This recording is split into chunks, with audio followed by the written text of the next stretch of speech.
Hi everyone, I'm Kelley Chuang. Today's topic for faculty development is on coaching our learners using AI with clinical reasoning. And as usual, these talks are rooted in our ACGME clinician educator competencies. So today's talk will focus on these two competencies, learner professional development and the science of learning. So imagine you're teaching on rounds and your patient develops thrombocytopenia. So you ask your learners, hey, what's your framework for this patient's thrombocytopenia? And you look over at your intern and their back is turned to you and they're on the computer, of course. And you look at their computer screen and they have open evidence open and you notice that they're literally just typing in, what is the differential diagnosis for thrombocytopenia into their computer? And you tell yourself, how can this be teaching nowadays? What have we come to? So this is, all of this is based off of the NEJM article from last year in 2025, talking about educational strategies for clinical supervision of AI use. And the article kind of asks us to pause and reflect on our use of AI. And this is a little bit of a difficult topic for us because our learners probably know more about AI than we do. And so our roles usually as teachers are inverted in this case. And they encourage doing a shared learning model where we ask the learner to lead the reflection because we have a lot to learn from them as well. So the article discusses several pitfalls for clinical reasoning with AI. One of them is this idea of de-skilling, where you previously had clinical skills and then your over-reliance on AI leads to losing those previously acquired skills. The next one is called never skilling, which is where you start to use AI too early in your development and you fail to develop the essential competencies to become a skilled clinician.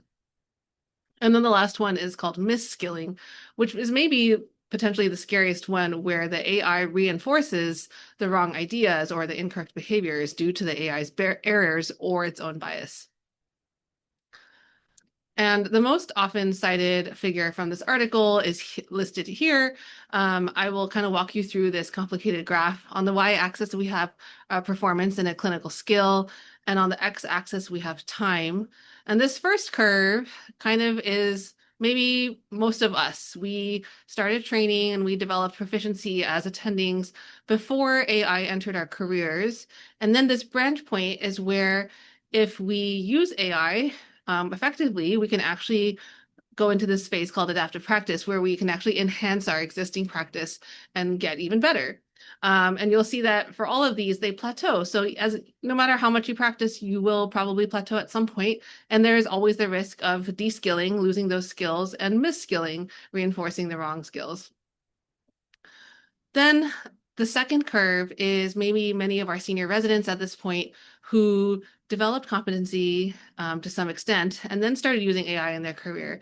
They also have the potential to develop this AI enhanced learning and have an upward trajectory, but they have a much greater chance of de-skilling or mis-skilling before they develop true proficiency. And then this last curve is perhaps our current medical students or our interns who began their training as AI was already out. And for these learners, there's a potential that they begin using AI much earlier on before they develop any proficiency in clinical competencies. And then they have a potential still to have an upward trajectory, but their chances of never skilling and mis-skilling is even greater. And I often just use this graphic to pull up with residents and just to show them how we should be thinking about AI in our clinical use and the potential pitfalls. And I find that they often reflect on it pretty well as well. So this is the framework from the paper that they propose. It's called the DEFT AI framework. And what it stands for is D. So that's the discussion, diagnosis, and discourse. And it's literally asking the learner to synthesize the clinical problem. So in this case, thrombocytopenia, and asking them what data they use to get to that conclusion. And also asking them, how did you interact with the AI? Like which AI did you use? What prompt did you give it? And did you have any follow-up prompts to generate a more refined answer? And then The next step is E for evidence. And that's not just the evidence behind the guidelines that they were looking up, but also the evidence behind the AI tool they're using. Like, is this AI that you're using validated for clinical use? Or did the learner actually understand how the AI reached its conclusions and how, if at all, did they verify the output that the AI gave them? The next step is feedback, and this is meant to be mostly learner generated. So asking your learner to think about any potential growth opportunities they might have from this case and how their use of AI could have maybe shown them some gaps in medical knowledge or some missed diagnostic considerations. Then we have the T for teaching. And this is on not just teaching the concept that you're asking the AI, but also teaching how to generate an effective AI prompt. And for those of you who might be kind of newer to that, like me, the article had a really helpful analogy. It's like asking an AI is like asking a consultant a question. So the output you get really highly depends on the input you put in and the question, how you formulate that question. So and then also challenging the AI to explain its reasoning to you so that you can not just build that reasoning in, but also understand how the AI reaches its conclusions. Then the last part is the AI portion. So this is where they encourage us to give a recommendation to the learners, maybe like saying, oh, I think that you could continue using AI in this way, but maybe with direct supervision, or talking about it as an analogy to like EKG interpretation, where the machine spits out the read and say, like, I would be very careful about this and make sure you verify anything it tells you before you trust what it says. So in summary,